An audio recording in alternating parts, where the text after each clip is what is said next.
So the splashdown happens during Jesse's show, is that right? Yes. I think I've heard it a few times from Jesse. Okay, thanks. Yes. Good evening. Welcome to Washington. I'm Bret Baier. Breaking tonight, we're following two big stories. As mentioned, the countdown to that splashdown for Artemis 2, possibly the most dangerous part of that mission. We'll have a live report from Texas, plus touchscreen and analysis of what's up. But first, a final countdown to the high-stakes Iran negotiations scheduled for tomorrow in Pakistan. Vice President J.D. Vance leads the American delegation. Meantime, President Trump says the military is ready if talks go south. Senior White House correspondent Jackie Heinrich starts us off tonight live from the North Lawn. Good evening, Jackie.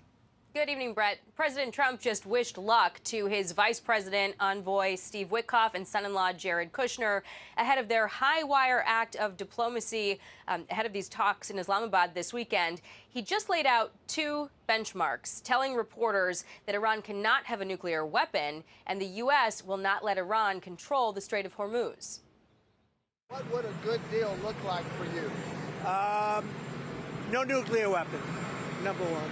Vice President J.D. Vance hopeful talks in Islamabad will bear fruit. I think it's going to be positive. If the Iranians are willing to negotiate in good faith, we're certainly willing to extend the open hand. If they're going to try to play us, then they're going to find that the negotiating team is not that receptive. President Trump readying the backup plan, telling the New York Post, we're loading up the ships with the best ammunition, the best weapons ever made. And if we don't have a deal, we will be using them, and we will be using them very effectively.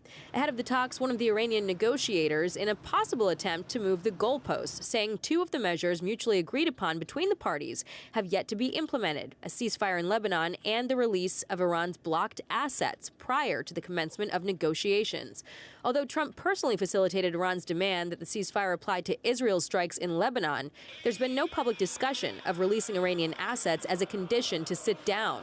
Trump posting today to Truth Social, the Iranians don't seem to realize they have no cards other than a short-term extortion of the world by using international waterways. The only reason they're alive today is to negotiate. Analysts are warning not to get bogged down in talks that go nowhere quickly. The longer there is lower oil prices, the lower there's less economic pain, the longer there's less political pressure, it makes it that much tougher in their minds for the administration to go back and finish the job militarily. That, I believe, is really their strategy. As Republicans resist calls from across the aisle to throttle the president via the War Powers Act. The president has 60 days. After the 60 days, I think Congress does need to have a much stronger discussion about what happens next, because members of Congress from both parties do not want to see this war continue. Right. Meantime, the administration is trying to quiet concern about economic impacts with the strait still closed, saying both their economists and futures markets predict a rapid decline in energy costs once the strait gets back to normal. Right now, ships are moving through at about 10% of the normal pace, Bret. Jackie Heinrich live on the North Lawn. Jackie, thanks. Please join Jackie this Sunday for the Sunday briefing, 11 a.m. Eastern Time. Her guests include Israeli Ambassador to the United Nations, Danny Danon, and Tim Sheehy of the Senate Armed Services Committee. Let's look deeper at some of the major sticking points with Iran, including the Strait of Hormuz and Israel's attacks on Hezbollah, terrorists in Lebanon. Senior correspondent Mike Tobin is in Tel Aviv with that tonight. With ships at anchor, the Iranian Revolutionary Guard spokesman posted, "We will keep the Strait of Hormuz closed." This after Israeli intelligence told Fox News Iran has been charging ships to transit the pivotal waterway, motivating President Trump's warning they better stop now. No one has seen Mojtaba Khamenei since he became supreme leader of Iran, but a statement purporting to be from him was read on state-run media, claiming control of the strait. We did not and do not seek war, but we will not give up our rightful rights. Iran's demand for a ceasefire in Lebanon is not being met. Israel claimed today to have destroyed 200 rocket launchers and 1,300 launch tubes used by Hezbollah to fire rockets into Israel. Israel insists the offensive into Lebanon is separate from the ceasefire.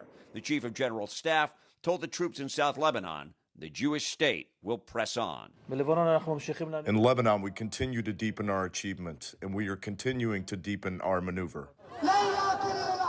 Meanwhile, large demonstrations forming in the region range from opposition to the peace talks between Israel and Lebanon to Iran-backed Houthis claiming victory over the United States. With 50,000 U.S. forces on standby to re-engage, negotiators en route to Islamabad, and a ceasefire already showing cracks, skepticism about any peace deal remains high. This is what the Iranians do. They are masters at obfuscation and delaying negotiations. Meeting Iran's precondition of a ceasefire in Lebanon is going to be a tall order. Hezbollah fired some 60 rockets into Israel today. Bret. Mike Tobin live in Tel Aviv. Mike, thanks. Stocks were mixed ahead of tomorrow's peace talks. The Dow lost 269. The S&P 500 was down 8. The Nasdaq gained 80. For the week, the Dow surged 3 percentage points. The S&P 500 gained 3.5. The Nasdaq finished ahead 4 2/3. The U.S. economy appears to be feeling the effects of the Iran conflict. New inflation numbers are reflecting that strain. Fox Business News correspondent Connor Hansen shows us tonight from the White House. Today's CPI report shows the largest inflation spike in years as Iran continues to restrict oil passing through the Strait of Hormuz. Inflation grew nearly 1% in March. That's on par with what economists predicted, tripling from February. It's the largest increase since June 2022. Stripping out volatile food and energy costs, core CPI hit 2.6%. That was slightly below the forecast. Inflation is above the Fed's target range and will play a major role in its meeting this month. Fed members have been divided on when the next cut should come. Well, CPI is still running hotter than I know the Fed would like it. I mean, north of 3%, and I don't think inflation is dead. Energy costs are up nearly 11%, with gas spiking more than 21%. Average gas prices ticked up to $4.15 a gallon. A month ago, that was $3.54. Crude oil has been hovering around $98 a barrel. The White House argues this is only a temporary spike, pointing to price drops for goods like eggs, beef, and dairy. Democrats are criticizing America's role in this conflict, saying people are worse off as Iran restricts the flow of oil. Donald Trump handed the Iranian regime and the IRGC a $100 million a day toll booth, all of his making, which is going to continue to keep energy costs high. Nearly halfway through April, consumer sentiment has hit its lowest point ever recorded by the University of Michigan, which has been keeping track for more than 70 years. Bret. Connor, thank you and welcome aboard. A Pentagon spokesman says the War Department will appeal a federal judge's ruling that it is violating his earlier order to restore access to reporters. Judge Paul Friedman sided with the New York Times for the second instance in a month. He had earlier said the Pentagon's new credential policy violated journalists' constitutional rights to free speech and due process. Yesterday, he ruled War Secretary Pete Hegseth's team had tried to evade his March 20th ruling by putting in new rules that expel all reporters from the building unless guided by escorts. Breaking tonight, right now, the tension is mounting for the Artemis II crew and controllers on the ground as the Orion spacecraft prepares to re-enter the Earth's atmosphere. Splashdown scheduled for just after 8 p.m. Eastern Time off the Southern California coast. Senior correspondent Jonathan Sari is once again at Johnson Space Center in Texas with the latest. Good evening, Jonathan. Yeah, good evening, Bret. This morning, the astronauts of Artemis II woke to country music and a special greeting from the Zach Brown Band. We just want to say how proud we are of you. It takes courage, grit, and freedom to chase the unknown. It's the purest kind of American spirit. Millions back home are looking up and feeling more inspired because of you. Tonight, that courage and grit will be put to the test. This animation from Lockheed Martin, NASA's primary manufacturing contractor for the Orion spacecraft, shows the dynamic process of re-entry. Friction with Earth's atmosphere slows the capsule, but produces so much heat, the capsule becomes surrounded by a bright sheath of ionized gas that will block communications with the ground for 6 tense minutes. Artemis II will take a steeper, shorter re-entry path to avoid the excessive charring that engineers found on the heat shield of the unmanned Artemis I capsule after a test flight in late 2022. We're fully behind NASA's decision to go fly this heat shield. Did a ton of work to make sure we're comfortable with that from an overall perspective, the engineering, the testing to simulate, and we're doing a different trajectory coming home that'll be a little bit less taxing. Even with Artemis 1, the heat shield performed well enough to keep astronauts safe had they been on board. The next critical component, parachutes. Although it is a very chaotic and difficult to predict system, we have margin designed in, and we have experience through our test programs to have confidence that the deployment of the parachutes will be successful. After brief medical checks on the recovery ship, the astronauts will be flown back here to Johnson Space Center to be reunited with families and begin a relatively short rehabilitation process to adjust to Earth's gravity. Bret? All right, Jonathan, thank you. More about reentry and splashdown a little later in the show. Up next, Democratic presidential possibilities for 2028 on display at an event in New York. First, here's what some of our Fox affiliates around the country are covering tonight. WFXT in Boston, as a federal judge dismisses a lawsuit from the Justice Department seeking Massachusetts state voter rolls. It's at least the fifth time a judge has rejected similar attempts by the agency. Obama appointee Judge Leo Sorokin says the Attorney General's office did not take the necessary steps required to access voter rolls as outlined in federal law. Fox 40 in Sacramento, as 5 people face murder charges in a deadly Northern California explosion at a fireworks warehouse that killed 7 people. The blast near the small farming community of Esparto sparked a massive fire and led to nearby 4th of July celebrations being called off. And this is a live look at Las Vegas from Fox 5. One of the big stories there tonight, student engineers from across the valley, the country, and the world gather at the University of Nevada, Las Vegas for a robotics competition. The students' high-tech skills and ingenuity are on display after months of designing, building, and programming their robots from scratch. The winner of this regional competition goes on to a championship round in Houston. That's tonight's.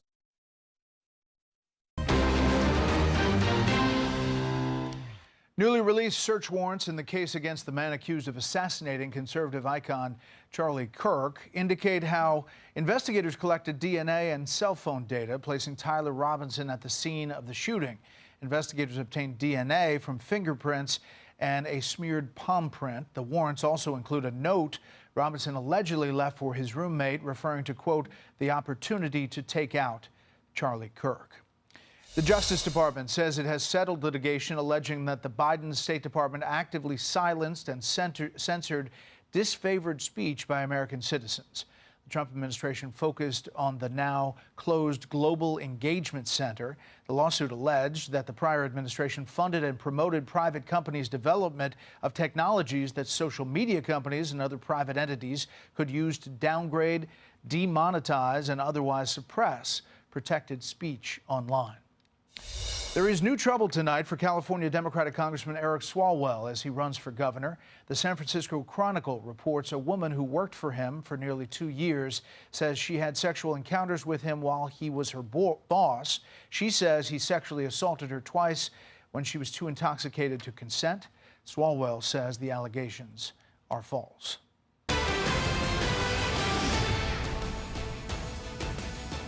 Former Virginia Governor Glenn Youngkin is back on the campaign trail, trying to convince his former constituents to vote against a redistricting referendum. He says his successor, Democratic Governor Abigail Spanberger, is trying to take away the voices of her opponents. Here's correspondent Mark Meredith. Are you in a fighting mood to defeat this referendum? Tonight, Virginia Republicans are on the stump, urging the Commonwealth's voters to reject a referendum giving Democrats power to redraw congressional maps before November's midterms. The proposed map is expected to give the left a 10-to-1 advantage. It's not fair, and everyone knows this. Former Republican Governor Glenn Youngkin, who left office in January, says he's disappointed by his successor, Abigail Spanberger, who previously said she would not redraw maps. She said she was not going to do this, and now she is the champion for it, and Virginians don't like being lied to. Spanberger told reporters this week redistricting now makes sense, despite falling approval ratings. I would say if everybody hated me, why is everybody putting my face on their mailers for the referendum? Would be question number one. Former President Obama supports Democrats redistricting while accusing Republicans of creating the issue after passing new maps in Texas. Virginia, we are counting on you. Republicans want to steal enough seats in Congress to rig the next election and wield unchecked power for 2 more years. Democrats have a strong cash advantage, far outraising Republican groups against redistricting. Still, the state's former Attorney General, Republican Jason Miyares, says voters will reject what he calls a naked power grab. Virginia's a common sense state. Common sense is going to prevail here. This weekend, the biggest names in the House will join the fight. House Speaker Mike Johnson will campaign with fellow Republicans tomorrow against redistricting. Then on Sunday, House Minority Leader Hakeem Jeffries, he'll be in Richmond to rally Democrats. Early voting wraps up next week. Bret. Mark Meredith in Virginia. Mark, thanks.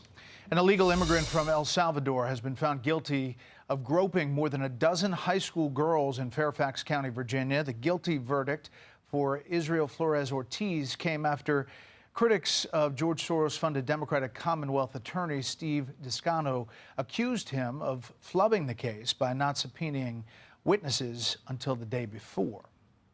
Former Vice President Kamala Harris was among potential 2028 presidential contenders who spoke to Democrats in New York today. The event was hosted by civil rights activist Al Sharpton, who says his party needs action, not just attacks on President Trump. Correspondent Alexis McAdams reports tonight from New York. Former Vice President Kamala Harris signaling she is considering another run at the White House in 2028. Listen, I might. I'm thinking about it. I'll keep you posted. Harris says President Trump is making America weaker, unreliable, and less influential, as Democrats say the midterms are a referendum on Trump. It's bigger than him. We have midterms coming up. As the party works on its midterm strategy, the National Action Network convention bringing in some top names, giving us a look at who could be on the bench for 2028. There are those that have raised the prospect that you should run for president. You're going to be my running mate?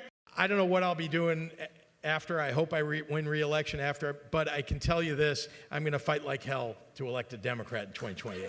Buttigieg closely watching Harris on stage after she once called him her top VP pick. Are you going to run again? You save me a seat, I'll be there. All working to win support with black voters, a key Democratic base that Reverend Al Sharpton says just didn't show up for Kamala Harris back in 2024. Just enough of us didn't vote for a black woman, and look what we got. Correct. Despite Trump not being able to run again in 2028, he was the topic of every speaker. Governor Shapiro says it's time for his party to look forward. Which can't just be about banging Donald Trump every day. It has to be about what we are going to do to make people's lives better.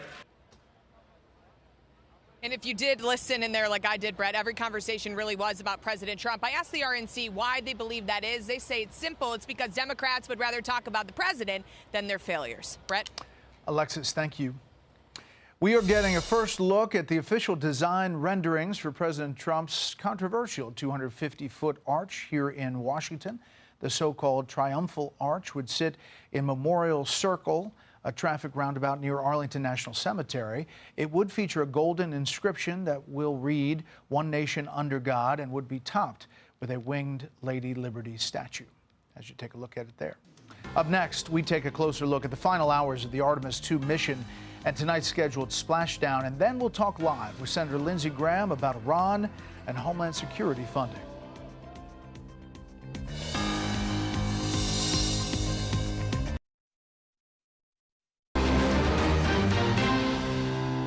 Welcome back to Special Report. We are about an hour and a half away from the Artemis II splashdown, the grand finale, a culmination of incredible human ingenuity and years of engineering that sent astronauts around the moon and back for the first time in more than 50 years and farther into space than ever before.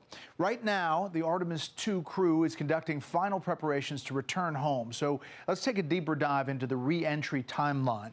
At approximately 7:53 Eastern Time, the Orion capsule will re-enter the Earth's atmosphere, the upper atmosphere, at some 400,000 feet above the surface. That kicks off this 13-minute descent, reaching speeds up to 24,000 miles an hour. Now, in the first 2 minutes, the spacecraft will plunge 200,000 feet and will experience peak heating reaching 5,000 degrees Fahrenheit. That's about half as hot as the surface of the sun. Think about that. Half as hot as the surface of the sun. Now, NASA engineered the Orion capsule with a crucial piece of hardware called a heat shield designed to protect the crew from the scorching temperatures. But there are major concerns with that. The heat shield itself, actually, of Artemis 1, the uncrewed Artemis 1 test flight in 2022, returned with pockmarks and cracking that you can see here. Artemis 2 Orion spacecraft has a nearly identical heat shield to Artemis 1, but NASA says it modified re-entry and the path so it'll minimize the risk for the crew, creating a steeper descent angle, reducing the exposure to most of the extreme temperatures. At least they've calculated that. At 9 minutes into the descent, the spacecraft slows to just under the speed of sound, around 35,000 feet above the Earth's surface. And then the capsule will begin deploying its parachutes. The forward bay cover parachutes go first, right up here, when the spacecraft is traveling at 324 miles an hour. The drogues then deploy about 10 minutes into the descent, bringing Orion from 24,000 feet to 6,800 feet. The pilot parachutes finally then will deploy, followed by the mains, which will guide the spacecraft through its final 5,000 feet at about 17 miles an hour, slowing that down. During the 13-minute descent, the capsule will have traveled almost 2,000 miles, and target splashdown will be 8:07 Eastern Time right off the coast of San Diego, and that is where the USS John P. Murtha will be waiting for the crew. It's an incredible series, a chain of events that have to happen, and incredible human minds on Earth put those things together and made it work. These are my friends. These are our friends. The astronaut corps is very tight. We will all be watching closely as they come back to Earth. Well, joining me now, former astronaut and International Space Station Commander, Colonel Michael Fossum. Colonel, thanks for being here. You know, a lot of people, to be here. You know, are waiting for this splashdown. There's a lot of anxiousness. This is the end of what has been described as a really successful mission, but this is an important, crucial next couple of hours. Oh, absolutely. The re-entry and touchdown of safe recovery is just as important as the safe launch. I've done 3 re-entries from low Earth orbit. And the one thing that's different about this, and I'm watching it closely on my own monitor over here, is they're coming in from a long ways out and intersecting the Earth's atmosphere. We were doing a low Earth orbit at 250 miles. You slow down a little bit just to drop your orbit into the upper atmosphere so you can catch up the friction. This is, it's a long wait as they're falling into Earth's gravity well. They've been coming back from the moon, and it's actually accelerating as you get closer and closer to the Earth. Yeah, so it's 13 minutes descent. I did it on the board there just a second ago, 24,000 miles an hour. That's got to feel quite something. But, and they don't feel that at all right now. And our speed in a normal low Earth orbit is about 17,500 miles an hour. So they're coming in that much hotter, if you will. And, and initially they don't feel anything at all as they're just falling. They're in 0G until they start to encounter the upper atmosphere. And then you could start to, as the drag increases, you start to feel heavier and heavier as the G-forces of that deceleration push them down into their seats, and you know that it's coming in, and that's when they'll be watching and monitoring very carefully, as will we all. And then when you have those parachutes and you have the splashdown and the crew comes to pick you up, that's got to feel pretty good. Absolutely. Well, coming through the Gs, at first you feel you're going more than 1 G. It'd be about 1.5 Gs or so as they're decelerating. And then you reach a point where you're just free falling down through the air. You've done that hot part of the reentry, and you're free falling, and you reach the altitude where the parachutes will start. And then, at least in the Soyuz spacecraft, you get jerked around like a ball on the end of a string. It's actually quite violent as it throws you around, and then it settles down. But it's very personal because you're in a small spacecraft. There's explosive charges that deploy the chutes.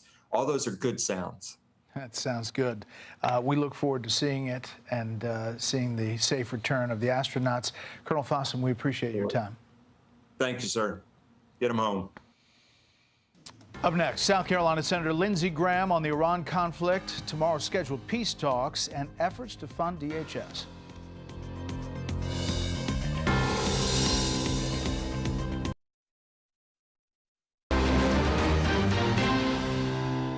The military is defeated. Their military is gone.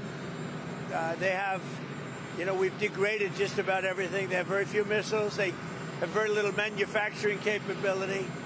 We've hit them hard. What's missing from this discussion is the reality that this is a war that absolutely, positively did not have to take place. We're witnessing the results of moving too rapidly without making the diplomatic measures necessary. Well, plenty of opinions floating around about the Iran conflict. Here to talk about that and the possible use of reconciliation to get Homeland Security funding across the line, Senator Lindsey Graham of South Carolina. He's chairman of the Senate Budget Committee. Senator, thanks for being here. Thank you. Let's first talk about Iran and where we are ahead of these peace talks in Islamabad. How do you see it? I know you talked to the president this afternoon. Yeah, I did. Well, number one, I'm glad we're trying to solve it through diplomacy. What are we looking for? An Iran that can't build ballistic missiles to hit Europe or us. We're looking for them to get out of the state sponsor of terrorism business. And we're looking for them to abandon their quest to create a nuclear bomb because we fear they will use it. I've never felt better about the state that Iran is in. As we talk to them about ending this war, President Trump has done everything and then some to weaken them. And if they say no now, that tells you how crazy they are. The Strait, opening the Strait, making sure it's a free flow. Right. It seems like it's a contentious issue. It is, but we'll get there. I talked to him about the Straits. We cannot allow a terrorist state like Iran to control navigable water. The Straits are vital to oil deliveries, mostly for Europe, but he's not going to allow them to control the Straits. He's not going to allow them to have ballistic missiles. He's not going to allow them to keep 900 pounds of highly enriched uranium. He's set red lines, and these red lines are reasonable. I saw John Kerry, a war of choice. They were within 2 or 3 weeks, Iran, from having enough uranium to build 8 to 10 bombs. How do you get 60% uranium? Everything John Kerry, Obama, and Biden did failed. They're not supposed to have anything above 3.5%. They've been cheating. They bragged about enough 60% uranium, which there's no peaceful purpose for having that, to go to 90 is 2 or 3 weeks, and you got 8 to 10 bombs. So Trump had to act. So John Kerry and everybody like John Kerry allowed Iran to get away literally with murder when it comes to missiles and their enrichment program, and those days are over. You say these red lines, the Strait being open, getting the uranium out? Yeah, the 900 pounds that resides in Iran, if it went to 90%, would produce 8 to 10 nuclear bombs. It could be used now for a dirty bomb. That's non-negotiable. It's going to be like Libya. They're going to turn it over to us. That's the goal, to make sure they never can produce missiles to hit Europe or us, get out of financing terrorism, and no enrichment. John Kerry and that whole crowd gave Iran a small enrichment program, and what happened? It turned into a big enrichment program, enough uranium to produce 8 to 10 bombs. So the last guy on the planet I'd listen to about Iran would be John Kerry. Vice President Vance and Steve Witkoff and Jared Kushner have been given this mandate by the president, and they know when to walk away if the Iranians say... Number one, I'm glad they're going. So to the Vice President, give it your best shot. I'm glad we're trying to end this war the right way. It's not between war and peace. That's seldom your options. What do you do with a crazy man like Hitler? You stop him. People were afraid to confront him. What do you do about a regime that's been chanting death to America, death to Israel, and trying to build enough 8 to 10 bombs? You stop them. If we can do it through diplomacy, it's the preferred outcome. Let's put it this way. The conditions have been set by Donald Trump to get the most favorable negotiation I've ever seen. And you think they're talking to the right people? Because the public voice in Iran, who's on X and every place else, is much different than what I hear is negotiating behind the scenes. All I can say is the right people are the ones the Iranians picked. There is nobody in the regime that's normal. But having said that, maybe we can get a deal. President Trump, keep pursuing a deal. Vice President Vance, make sure the deal does not empower the Iranians. I want to ask you about just some criticism within the Republican Party. Peggy Noonan with the Wall Street Journal, she references the Trump's truth socials. The whole civilization will die tonight.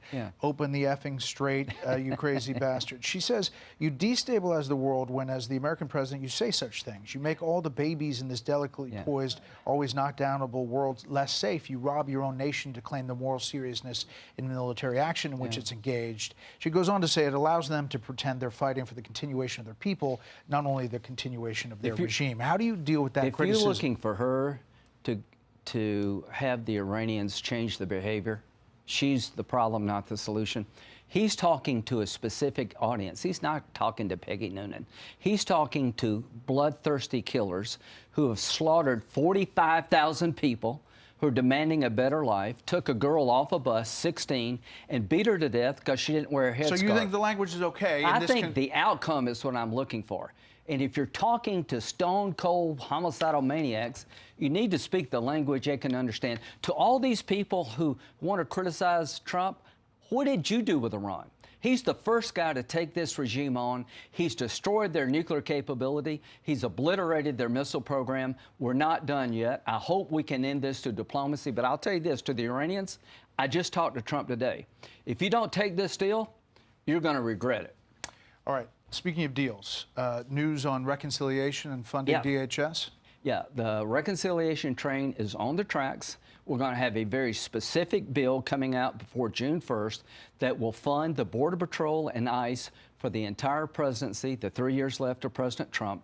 Not one Democrat supports Border Patrol funding. Not one Democrat supports ICE funding. As budget chairman, I can do this through reconciliation without one Democratic vote. I told President Trump, we're going to deliver. We're going to give you the money you need to run the Border Patrol and ICE for the rest of your presidency without one Democratic vote. And the rest of DHS with the Senate bill? The House kind of wants the reconciliation to go first before they do all that other stuff? We're going to do it first to prove to the House that we got the votes. But when you do what I just said, fund ICE and Border Patrol with the deal we've had, then you got DHS in a good shape. Here's what I want the American people to know. As dangerous as the world is, the Democratic Party will not give money to the Border Patrol at a time of great danger and peril. ICE can be reformed, but they want to put it out of business. This is insane. Last thing, do you think this war that we're in and this fight over ICE is hurting re-election chances for Republicans in the fall? I think President Trump is stopping a homicidal maniac regime from acquiring a nuclear weapon. And if you don't treat them that way, you missed a lot in the last 47 years. There's nothing normal.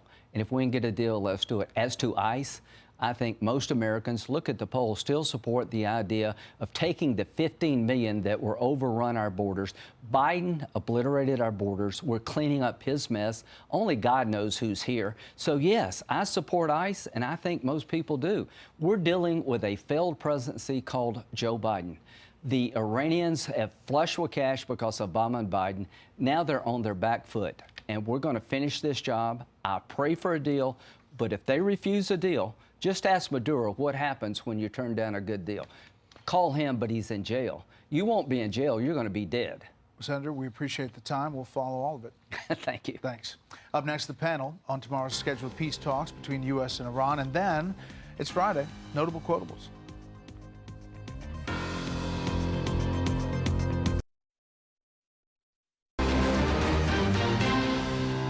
We've got the A-team going to Pakistan to negotiate with the Iranians, and we also have backup plans if necessary. You don't need a backup plan. We have the military is defeated. If they're going to try to play us, then they're going to find that the negotiating team is not that receptive. This goes to show something that we all know is that, one side can start a war.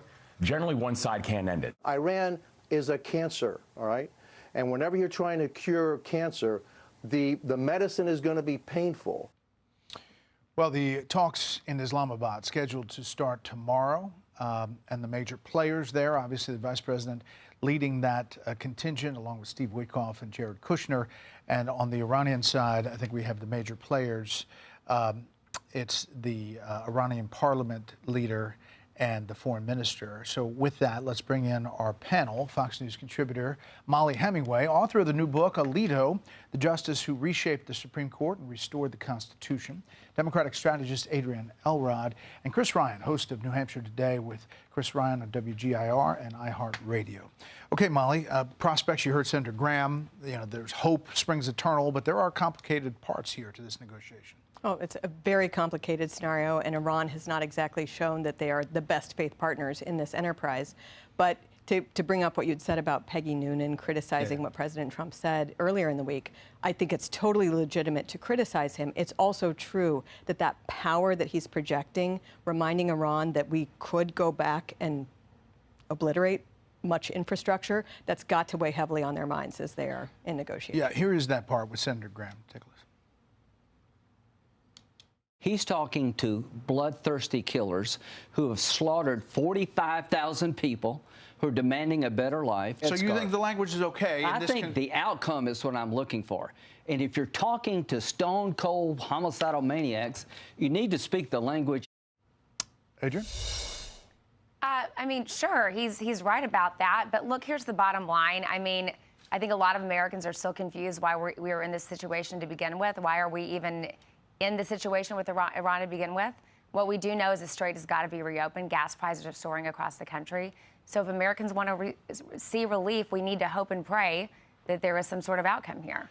I mean, they would say, the administration would say, we're in it because they had 900 pounds of highly enriched uranium to 60%. It could turn to 90% very quickly, Chris. And the missiles were threatening not only our allies, but our bases in the region. And they were not helping.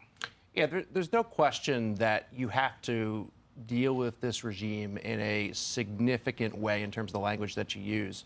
But if they are bloodthirsty, homicidal maniacs, threatening to annihilate the Iranian people is not going to move them in one direction or the other. The show of strength, I think, is important, but there also needs to be a strong show of action. We have seen the Iranian regime lay out a laughable 10-point plan.